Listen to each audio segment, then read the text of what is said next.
It all began the night the teddy arrived, a gift from my sister to my niece Lily, small and innocent-looking, its brown fur coarse but soft in a way that seemed almost alive, the button eyes glinting faintly under the dim hallway light, sitting silently in the corner of her room as though waiting for something no one could see.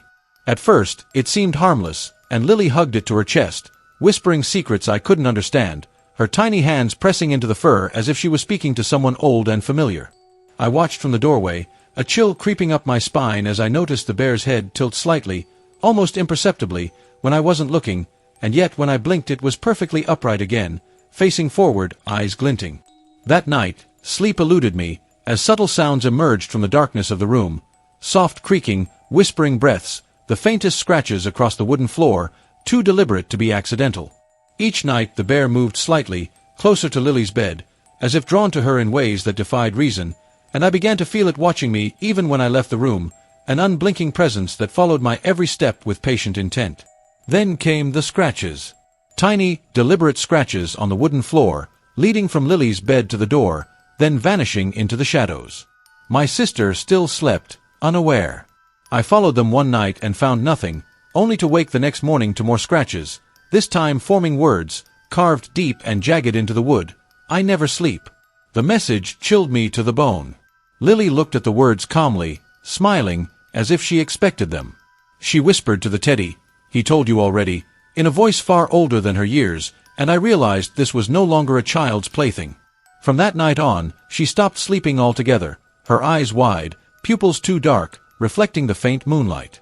She followed the bear everywhere, and when my sister tried to take it away, Lily screamed with a sound so sharp and unnatural that it cracked the silence of the house, the lights flickering in response, picture frames falling as if the air itself had been disturbed.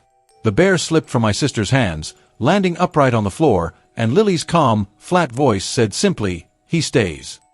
I tried to rationalize, to tell myself it was imagination, but the house began to feel alive, every corner stretching, walls leaning inward, every shadow writhing. Research revealed the antique store it came from had burned down years ago, killing the owner in the flames, and reports mentioned hundreds of toys melted together, eyes staring outward, yet one handmade teddy had been found intact, sitting in the center of the wreckage, watching. I showed the article to my sister, who went pale, but Lily, dragging the bear by one arm, whispered softly, "You shouldn't read about him. He remembers fire."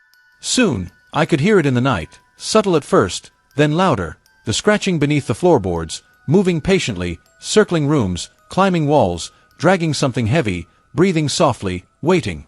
The words carved into the walls grew, repeating themselves, messages layered over messages, variations of still awake, always awake, until you join us, and each one seemed to etch itself into my mind as well as the wood.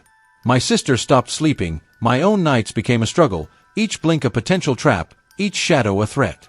Once, when I dared to approach Lily, I felt the floor twist beneath me, her voice calm and chilling. "She sees now. She will stay awake with me." And the bear's shadow stretched tall behind her, brushing the ceiling, eyes glowing red, mouth parting as if to smile, stitched threads pulling back to reveal something wet and black within. The police found nothing when I called them. No Lily, no bear, just the ruined room, words carved too deep to sand away, scratches too deliberate to be ignored. My sister finally collapsed, exhausted beyond human endurance, her eyes frozen wide open in what looked like relief, as if she had surrendered. The last words on the wall above her said, "She can rest now." I left the house before nightfall, knowing the bear no longer needed the house, only our attention. Yet wherever I go, motels, friends' couches, even in the back of a moving car, the scratching follows, the whispering persists, and in moments of exhaustion, I feel small hands tugging at my blankets, breath on my ear, and a voice, sweet, patient, and horrifyingly loving, saying, "Stay awake with us." The teddy that never sleeps is patient, and I know it waits for the moment I blink. It waits while I walk, while I eat, while I sit frozen in chairs, listening to the quiet creaking of the house, my own mind conjuring its presence even when it is already there. Shadows twist unnaturally when the lights are off, corners darken, and sometimes I catch the faintest outline of fur moving, a button eye glinting, a small hand pressing against a wall or a door, as if testing whether I am awake or ready. The air smells of old basements, dust, and something burning just beyond perception, and when the wind blows outside the windows it carries faint whispers I cannot fully comprehend.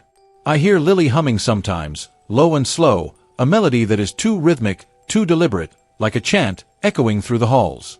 I feel it inside me, in my chest, my bones vibrating softly, reminding me I am being watched. Every attempt to sleep is punished by faint touches, scratches across my skin, whispers at my ear promising safety only if I remain awake forever. The teddy moves when I am not looking. I have caught glimpses of it in reflections that do not belong to reality, in mirrors that stretch and warp, in dark corners of my eyes where it should not exist, and always, the voice, always whispering, coaxing, patient, pleased. My reflection sometimes blinks alone, small shadows moving behind my shoulders, button eyes glinting in the dark, and I know the teddy is near, waiting, always waiting. The world has narrowed to me, my sister, and the house of shadows that follow, though the bear no longer needs walls, only our awareness, only our fear, only our eyes to watch, and I realize now that I will never sleep, I cannot sleep, and even if I try, the moment my eyelids droop, the small hands, the soft breath, the whispered insistence will find me, will touch me, will remind me that the teddy that never sleeps is always patient, always awake, always smiling, and the only thing left for me to do is stay awake, forever, with him.